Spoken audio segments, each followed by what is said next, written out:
think this is a good note for everybody out there. He says that I don't pull well on TikTok, so He doesn't. It's just a fact. It just doesn't pull well.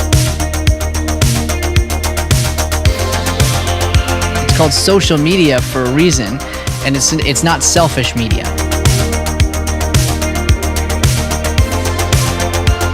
I just gotta clear something up. You weren't the 12th man on the field right now, right?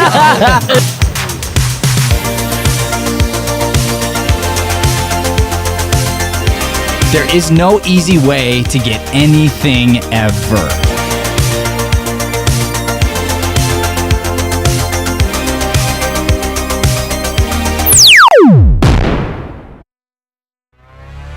Boom.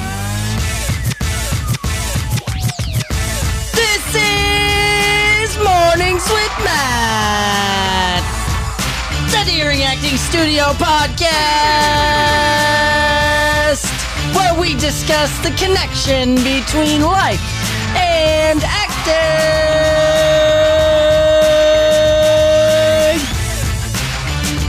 Alrighty then. Good morning, everybody. Welcome to Mornings with Matt on the Deering Acting Studio podcast.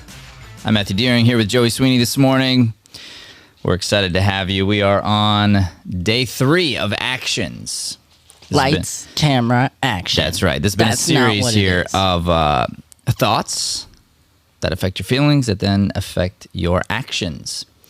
So today's interesting because in our series of actions, one of the choices is going to be non-action, which, you know, seems like an oxymoron, which it kind of is. Which is kind of like you debunking the whole idea of balance at the beginning of the one on balance. I do this all the time. You do it all the time. You do reverse psychology, and then you're like, you just blew but my that doesn't mean you mind. don't do it. I know. Yeah. I know. It's crazy. All right, here we go. So let's hit up our daily devotional here. Let's do it. Today we got Luke 6:29. If someone slaps you on one cheek, turn to them the other also. If someone takes your coat, do not withhold your shirt from them.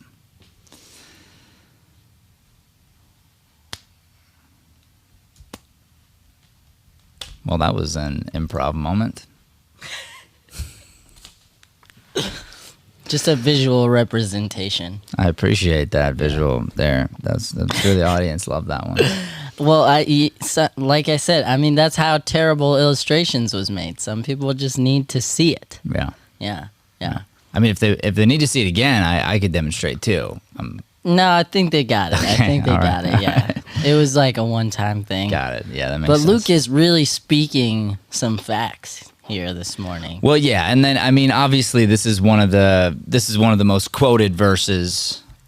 This is the thing that a lot of Christians hang their hats on this one, and it's probably because it's the most difficult. And if you're a Christian, probably especially back in the day, you're kind of like, what the heck, you know, because it's very unfair. Yeah. Here in the human world, in the worldly world, the idea of, you know, we like to think about it, an eye for an eye, a tooth for a tooth. Mm-hmm. You know, revenge. But we don't get to do that. But this literally goes right into the saying, turn the other cheek, right? Mm-hmm. So it's just interesting. Turn the other cheek, you know? What do you mean? You know how people say that? Like, they'll be like, just turn the other cheek. Oh, yeah, that's Like, what this don't- is. Yeah, Yeah, that's what I'm saying. that's where it comes from. Like, well, it comes from the Bible, actually. Right. But I didn't know that. Oh, really? No. Well, yeah, Joe. That's where it comes from. That's funny you didn't know that. Yeah, for real. Yeah, turn the other cheek. That's yeah. That's why I said it's one of the most quoted, because it's a known thing. Whether you knew it or not, it does come from the Bible. Turn the other cheek. So you may be like Joey. Maybe you didn't know that. Maybe you're one of the 0.0001% of the world that didn't Cool. know. All right. didn't know We that don't have thing. to go there. I mean, That's okay. I'm just saying. But what does this mean, right? So it's like, because today I'm talking about non-action. sometimes the best action is non-action. And you know who demonstrated turn the other cheek better than anybody on the planet is Dr. Martin Luther King. That's facts. He represented Jesus. I mean, he was a big Bible man, and just like everybody else, he had his flaws as a human being, et cetera, et cetera. But he created a movement out of peace. Mm-hmm. And he's one of the only people who has a national holiday named after him. Yeah, he did not believe in violence. Did not believe in responding with violence, even though there were countless times that where he was met with violence, and he would have been justified in wanting to, or even doing, performing violence. He never did, and his non-action pissed off his oppressors worse than action.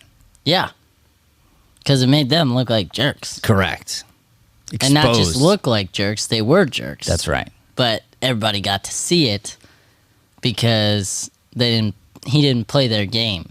Right.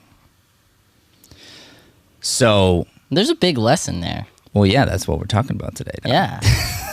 Joey's like, dang. wow, you guys, this is really good stuff.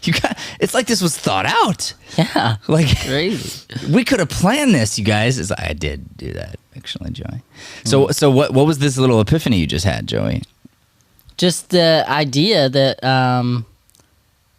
there were people who were trying to take control and maneuver the world however they wanted it, and like you said, they do so by fear, by violence, by trying to just get you to go their way, but standing against the tide and doing the hard thing by not giving into their game, so to speak, makes change happen. Yeah. Right? So not changing who you are, staying very strong to your point of view if it is right in your heart, and loving from there, but not backing down. You don't back down from something that you know is true in your heart. Mm-hmm.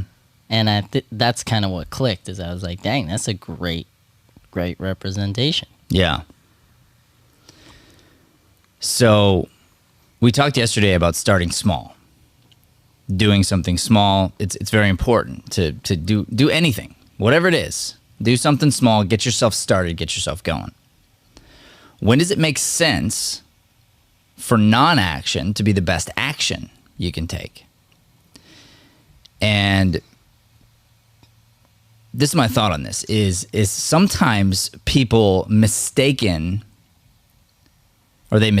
movement for action. And movement is not action. So in other words, I may be busy all day, and I may be going through all my emails and continue to check them off, and I feel like I accomplished something. But the truth is, I didn't really take an action that's helping me get toward my goal. And sometimes stepping back, thinking, strategizing, figuring out, like we did yesterday, what is the main thing? What's the first thing I should do? That may be the biggest task you can get done today, rather than busying yourself. I always say, if you don't know what the one thing is, then your one thing is figuring out the one thing. Poetic. You're on your A game today, Joey. Thanks, bro. Funny guy. I like this quote you have here. Yeah, it's good. Which one? Billings? Yeah, the top one. I'll just read it. Yeah, this is Josh Billings. Go ahead. It says, half of the troubles of this life can be traced to saying yes too quickly and not saying no soon enough. Josh Billings. It's a good thing you brought that up, because I was right about to say, one of the keys to success is saying no, and saying no can be very difficult. You had to teach me how to say no. I'm still teaching you, because I'm still teaching me. Yeah. Saying no is hard. But I was like really bad at it when I started here. like really bad. I was Yeah. 100% a yes man. A yes man, that's right. Yes, I got you. And, yes. and the issue is you get taken advantage of, and then you get spiteful, is what happens, and you get burned out, and then you don't even know where all your anxiety and anger and all this stuff is coming from, and then you tend to blame the wrong thing yeah. instead of looking at yourself and blaming you for overextending when you shouldn't have. And it can be simple stuff, you know. Sometimes you got to say no to the TV or the video games or the whatever, but sometimes you got to say no to the golf, and sometimes you got to say no to the kids, and sometimes you got to say no to your wife, sometimes you got to say no to your best friend, sometimes you got to say no to your boss. There are times when you just got to say no. However, from love. It's got to be from love. It's got to be for the greater good. I'll give you an example of a really hard no. Anytime I'm leaving the house and I've been in the middle of something super fun with the kids, especially if it was a short period of time, say like, let's say 5 minutes to 15 minutes, and we're doing one of our play things, we're dancing, I'm throwing them around the house, they're having a great time, and then I got to go. And it's time for me to go to work, and I got to go provide for the family. When I leave, the emotional distress that my kids demonstrate is horrific for a father. It's so bad. Like, no, don't go, don't, you know. And they're saying, don't go. They're saying, stay. We want you to stay and play. Yeah.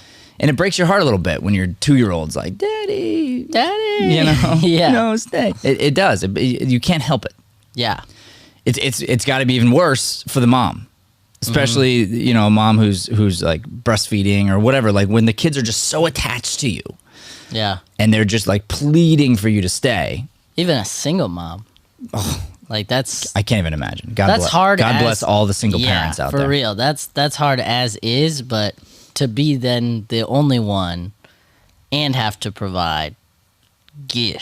Trust me, you got to get good at saying no right away. I mean, you got to get good at saying no in all new ways. Mm-hmm. And that's the thing. There's always someone's got it harder than you, and someone's got it easier than you. Always. So that's why you don't compare anyone except for yourself. But in this circumstance that I'm talking about with the kids, you got to say no to human beings that you love and that mean all the best. But I have to say no to you. No, Dad will not stay home and play with you anymore. No, Dad's leaving. Bam. I know it's for your best interest. I know that if I don't say no to you on a regular basis, you don't get to eat. Yeah. You don't get a house to live in. I know that. You don't understand that yet. Yeah. So I can say no to you out of love, and I can do it in a loving way. And I can help you understand that Dad will be back, and I can help, you know, and help you understand different things. But at the end of the day, you're saying no for the greater good. So sometimes the best action is non-action. As Jesus said, and Martin Luther King, sometimes the most powerful action is non-action. Yeah. Somebody harms you, somebody's trying to break you down, someone's trying to discredit you, etc. Sometimes the best thing you can do is not respond.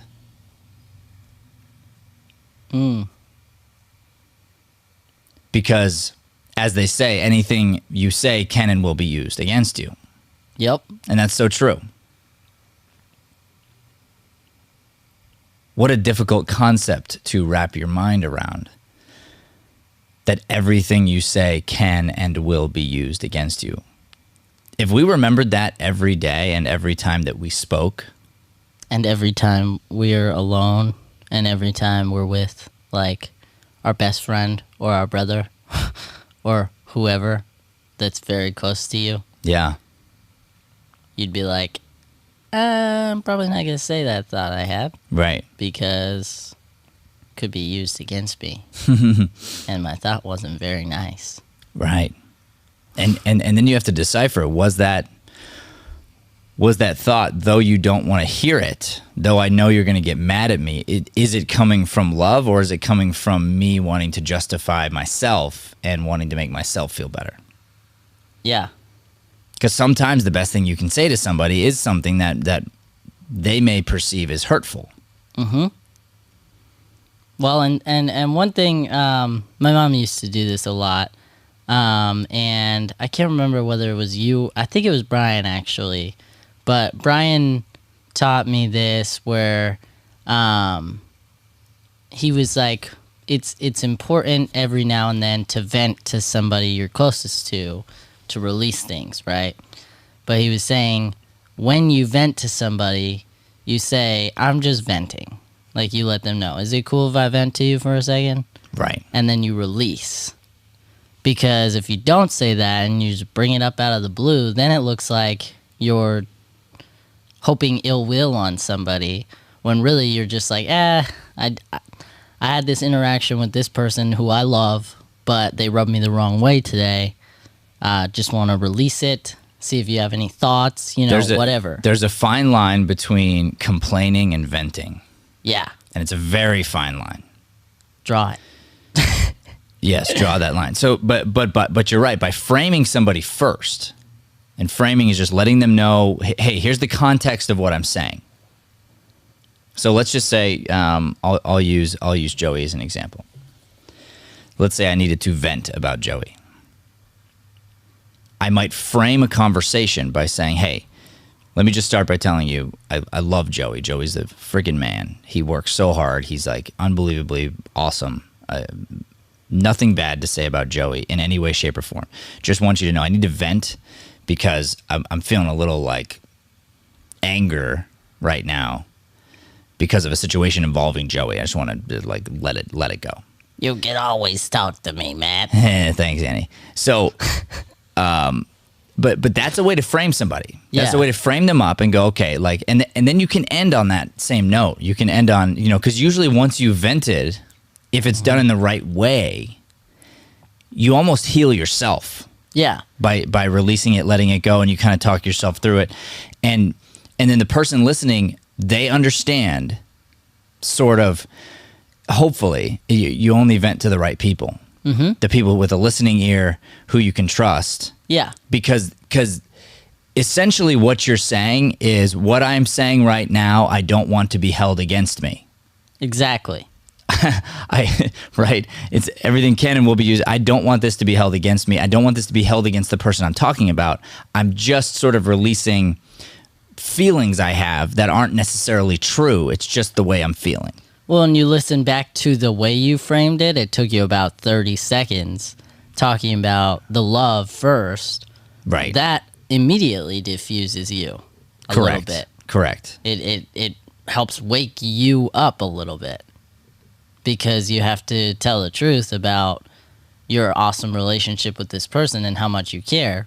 Just happened to be that they rubbed you the wrong way and you need to release it. Yeah. And releasing is good. You just got to do it the right way. That's right. And the other thing I'll say about this subject, this would be a whole nother episode, but the idea of my philosophy on gossip is I want you, I'm hoping that you find out what I say about you behind your back. I want that news to get out. I want the secrets of how much I talk you up and love you behind your back to get out. When I'm secretly talking about you, I want you to hear it. So let's just say, so what's the thing that frustrated me, Joey? I don't know. Maybe you said you're going to do something and you didn't do it. Yeah. Okay. And then you find out that I told whoever the fact that you didn't do it, and it frustrated me. Mm-hmm. But you happened to be a listening ear on the wall, and you got to hear the 30-second lead up of how much I love you and care about you, and then the tiny little frustration. Mm-hmm. You can't. Yeah, like you can try to hold that against me. It's almost impossible. Yeah. Right. It's like, yeah. Well, you said you love me like a lot, bro. So that's bonkers. I just can't believe you're mad at me for that. So annoyed. So annoyed. All right, so we're gonna go to a quick commercial break. We're gonna come back for our takeaway for the day. Sometimes the best action is non-action. action. I do believe this. I feel like the world right now is trying to tell us that that is not the case. They're trying to tell you that you got to be loud and you got to be obnoxious and you got to be ma, ma, ma, ma, ma. And I'm going to tell you, I disagree. I disagree. I think Gandhi had it right. Gandhi. All right. Commercial.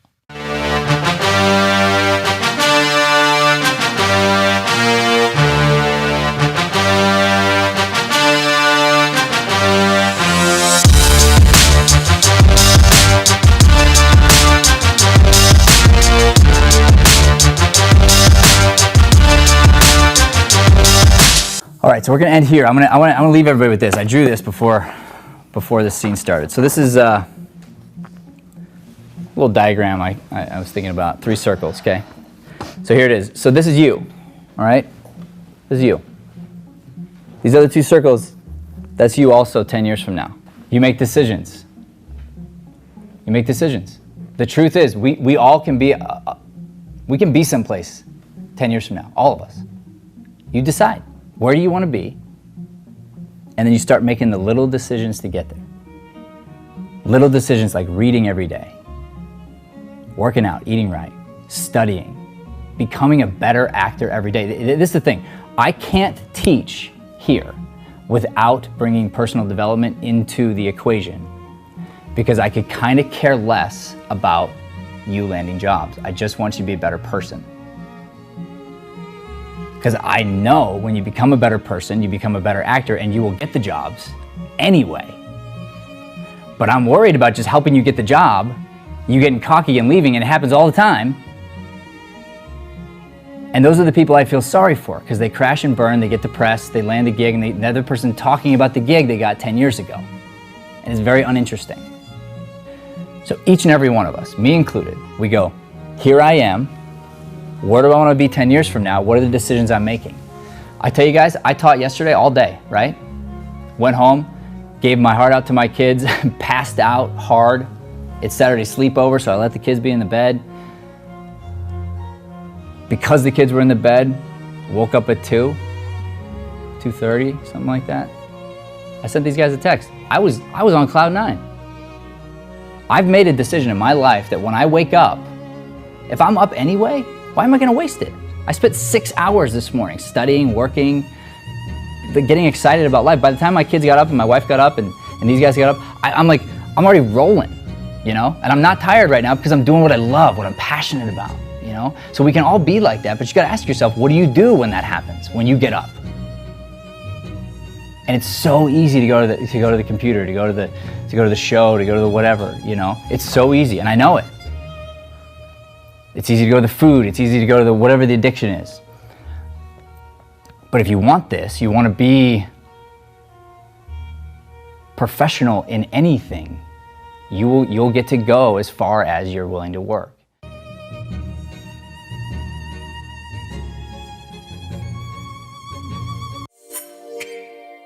Whew, how's this feel? It was one of those lipo moments for you. Here's the thing. Every time you move, it's a move. Do whatever's necessary for the moment. Now I'm gonna do some directing, okay? That line's wrong. Let's get that pause out of there. Don't get yourself stuck in I have to do certain things. I'm very excited for you to have the chance to see where you were when you started the scene to where you are now. Literally, you just leveled up. We could do that. Welcome back, everybody. We were talking business. Business, that's right. Honestly, talking about our Valleywood movie camp, actually. Pretty excited about that. And our master class, which is coming up. All right, so here's our takeaway for today. Now, yesterday you wrote down one thing, one small thing you could do to get started. Today, I want you to write down what's one thing today that you could cut out, that you could say no to and replace with something good. And once again, going back to yesterday, make it small, make it doable. One small thing that you could cut out and replace with a good thing. So something that you think like, okay, I do this every day, and just make it one tiny little thing. So maybe And it could even be just for today. Yeah. But just the power of no. Yeah, So let's say you have a daily coffee or a daily something, that's what I was saying. something like Just that. No Dutch Bros today. But you Easy. got to replace it. Yeah, with the liquid IV thing. Sure. You know, yeah. Water, that's water, electrolytes. Exactly. You know, Exactly. better But- for you. But specifically, at the time you normally get the thing, you replace it with something else. And you tell yourself why. You tell yourself why. That's right, and you do it, and then you follow through with it. So it's a matter of you starting to train yourself to say no. The most successful people are really good at saying no. I found this quote I liked here. This is by Sharon Rainey. It says, "No is a complete sentence. It does not require an explanation to follow. You can truly answer someone's request with a simple no." And that's interesting because, once again, what you say can and will be used against you. Yeah. So So don't code it with an excuse. with BS, essentially, yeah. right? Which happens all the time. That's right. And that's where you get Yeah, yourself I in got a- trouble. I got a thing at that time, or I'm doing this, and then you don't actually do that thing you said you were going to do. People always get in trouble for the cover up. Mm-hmm. That's how you get caught there And why do you cover up? because you feel guilty. Because you don't want to do the thing, but you don't want to say you don't want to do the thing to That's right. somebody that you love. That's right. So, hey, can you do this thing? Oh, well, I gotta. Let me think about it. I got a thing coming up, and you know what? I don't think I can, but I'll get back to you. It's so weak. Yeah. There's this funny meme that speaks right into this. It's like, it went around a long time ago, but it was like, it's a text message chain, and it says, "What are you doing tonight?" And then like there's a bubble, and it says, "My next answer is completely dependent on what you're about to say." Like, well, it depends on what the offer is. If it's something I really want to do. Right. Right. It's like, hey, hey, honey, you coming home for dinner? I don't know. What are we having? Yeah. Yeah. In those situations, there's so much comedy in them, Yeah. as long as you're not trying to cover up.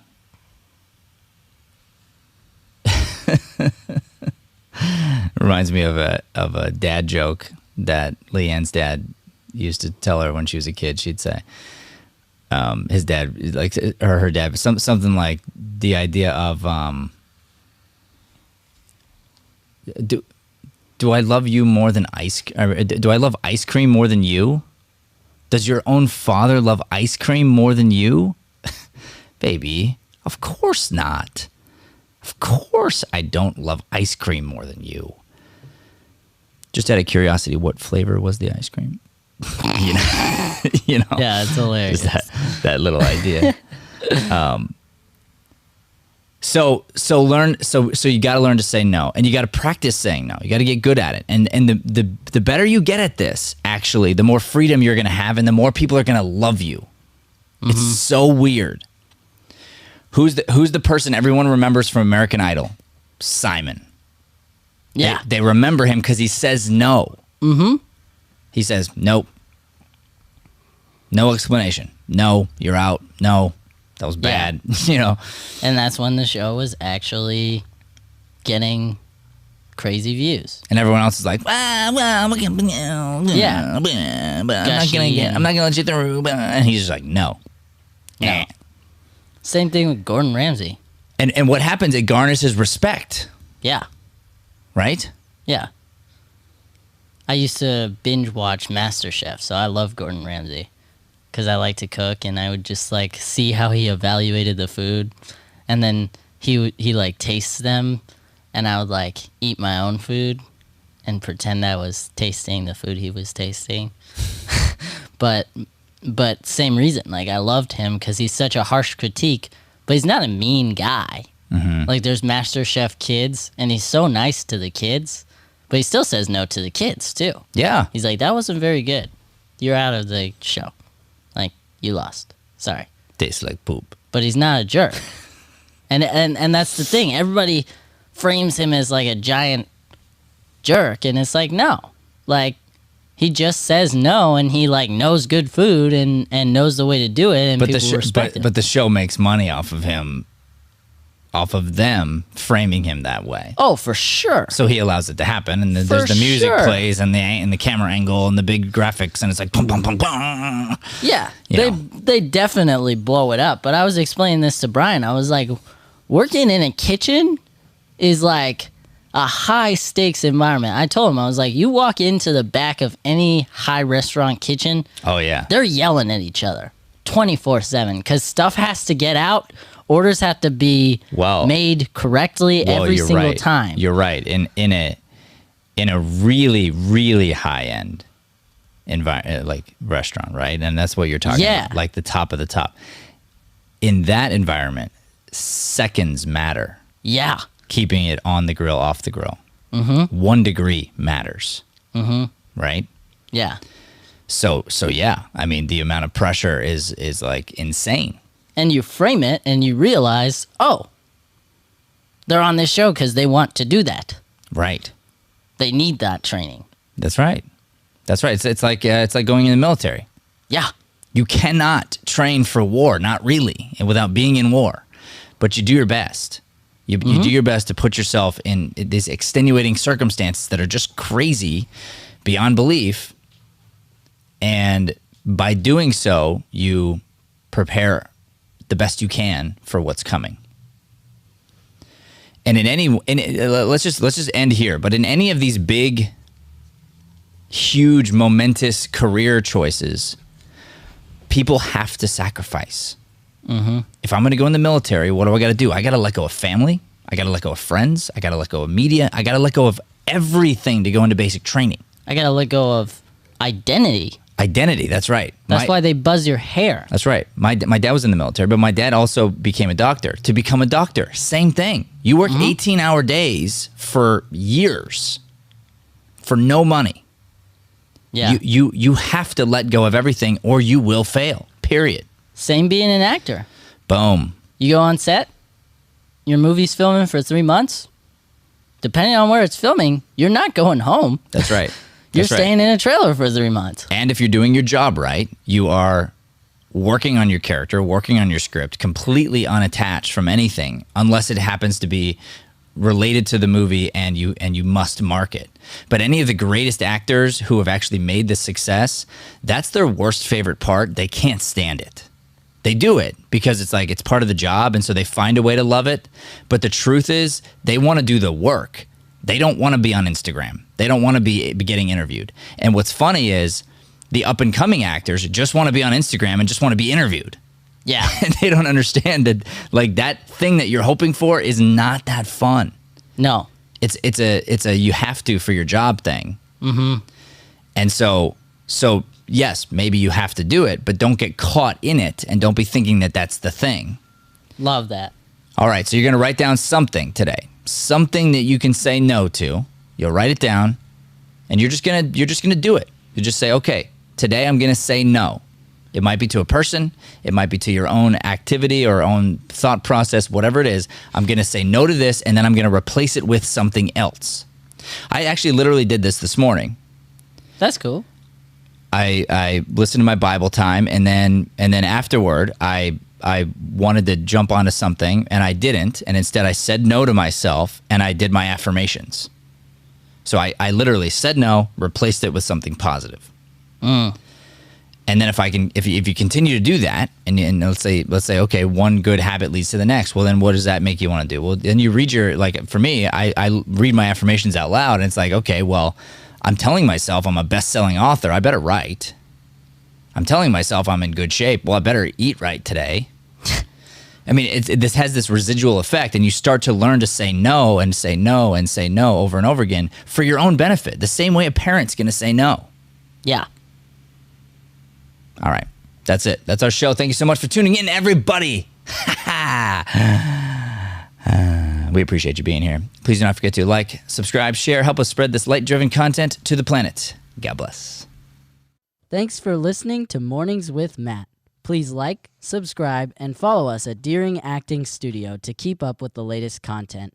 For For more information on classes, private lessons, or professional development coaching, visit www.deeringstudio.com. Have a Deering day, everyone. Have a chappy day, everyone. Rough.